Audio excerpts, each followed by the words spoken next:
pali nthawi zina zake zimene munthu umafunika kungokwatira kapena kuti kukwatiwa basi. Pachiwa pali mawu amanena kuti kukula sayimbira ng'oma. Izizi tikuzinena mwina nkumafunsa kuti mukuneneranji zimenezi banja sakakamizana kwa zimene zitazionapo kale ma comments ma videos amene tinapanga create earlier. Mwa video ina imene tinanena ubwino umene munthu ungaupeze ngati wakwatira ukanali wachepere ndiyambira nkanena ayi nthawi yanga sinakwane simungandiuze zochita ndikazafuna ndekha ndizapanga. Video ya lero tufuna tinene ndithu kuti pali ubwino wambiri umene mungaupeze ngati mwangopanga chiganizo chongokwatira. Lero tigawane zinthu zokwanira 6 chifukwa choyambirira you avoid promiscuity. Muzaona kunena kuti anthu amene nthawi zambiri amanena kuti ine sindingakwatire olo sinditirede kuti ndikwatire nthawi ndikumapita. Anthu amene wanso ndi amene nthawi zambiri amakhala akupanga mkhalidwe wachimasomaso, kusintha zimuna, kusintha zikazi or kulawalawa kukhala ndi zibwezi zambirimbiri, kukhala ndi kaya mablesa ndi zina zambiri zimachokera kwa munthu amene nthawi zambiri amaziona kuti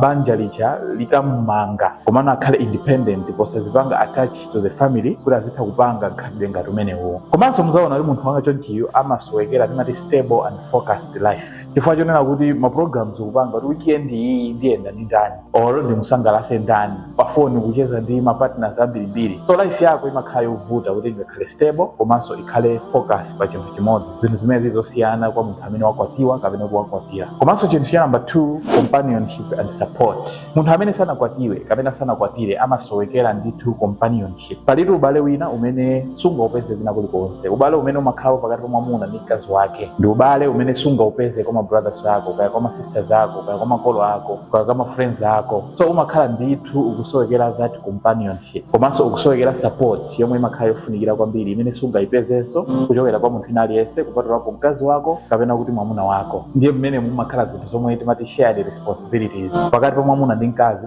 Mumagawana zina zimene sungagawane ndi mayi yako kapena wina aliyense. Komanso mkati mwake mumakhala emotional and practical support. Emotionally pali zinthu zina zimene munthu umadutsamo za tsiku ndi tsiku zimene okupanga comfort mwamuna wako basi kapena kuti ndi mkazi wako basi. Komanso chinthu china chomwe chimachitika nchonena kuti umakhala ukusowekera ndi personal growth. Ndizovuta kwa munthu amene sanakwatire kapena kuti kukwatiwa kuti apange achieve chimene chichi. Chifukwa chake nthawi zambiri anthu amamutenga for granted munthu achonchiyo. Umakhala ukusowekera ndithu sukukula bwinobwino, mulibemo emotional maturity mwa iweyo. Komanso ndizovuta mwa iweyo kuti ukhale ndi patience yeniyeni imene munthu wapabanja amayenera akhale nayo. Komanso ukusowekera better communication imene mkazi ndi mwamuna akuyenera kuti akhale nayo. Komanso timati mutual understanding kumvetsetsana kwa anthu awiri mwamuna ndi mkazi ukusowekera. And kuti zimene zizozipeze zimbofunikira kuti iweyo ukwatire kapena kuti ukwatiwe. Chinthu cha number 4 chimene munthu umasowekera timati stability for children. Ndi pali anthu ena amene sanakwatire komanso kukwatiwa komano anagawagawa ana, ali ndi ana osiyanasiyana mwa azikazi osiyanasiyana. So umakhala ukuwamana stability ana ako amene chifukwa ana kuti abwere pamodzi azaona abambo awo daily azaona mayi awo daily zimathandizira ndithu kukula m'maganizo kwabwino. Mwana amafunikira akhale pafupi ndi makolo ake komano mukumpangitsa mwana kuti azingokula ndi mayi ake okha, azikula ndi mayi ake okha kwina kwake kaya azikula ndi bambo ake okha. Umakhala ndithu muwamana stability anawa kuti akule mokwanira bwinobwino. Komanso chinthu china munthu amene sanakwatire olo osakwatiwa amasowekera timanena kuti health and well-being.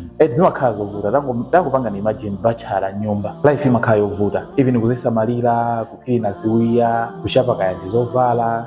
Umakhala ndithu kusowekera moyo wa thanzi chifukwa malingana ndi research inapanga prove kuti munthu amene wakwatira ali ndi mkazi even health yake komanso well-being yake imapanga improve kwambiri. Imasiyana ndi munthu amene wasankha kumangokhala yekha chifukwa kamangokhala wekha umakhala ngati wapanga create even breeding ground ya zinthu zambiri. Munthu umaganiza zoyipa nthawi zambiri ukamangokhala wekha. So munthu amene wakwatira zimene zizi ndithu zimapanga improve pomwe kwa munthu amene sanakwatire zimakhala zovutirapo. Chinthu chomalizira timachitchula kuti mutual goals and dreams. Zimakhala zovuta kwa bachelor kuti ukwanitse zinthu zina zake, zinthu zimene pabanja mmathandizana chifukwa moyo ungazaonetsese kuti uziyenda bwinobwino umafunikira ndithu wachikondi pambalipa amakulimbikitsa ziwiri zitatu. Amuna anga ngati mwafoka motere tatereni umapeza ndithu kamphamvu kena kake kamene sukanakapeza ukanakhala kuti uli wekha komanso sukanakapeza ukanakhala kuti mwina ukungodalira your friends or makolo ako or ena ake amene akukuyandikira. Komanso muzaona kuti life ya munthu amene sanakwatire kapena kuti kukwatiwa imakhala ndithu yovuta. Just imagine machala tiyelekeze, even multiple partners, ena amapita ndi kaya mahule. Life yake even nkhani za chuma zimakhala zovuta, pamene ambiri timaona kuti ndiye kuti tizaseva ndalama, pamene kuti uzione bwinobwino pamene sumapezeka zoti utani ukuononga ndalama kwambiri. Nje ineyo nditha kulangizani kuti it's better kukwatira lero kuti life yanu ipange improve komanso kuti muenjoy. If you find this video helpful, please like and share it, and don't forget to follow our page for more videos. Thank you very much for watching, and see you in the next one.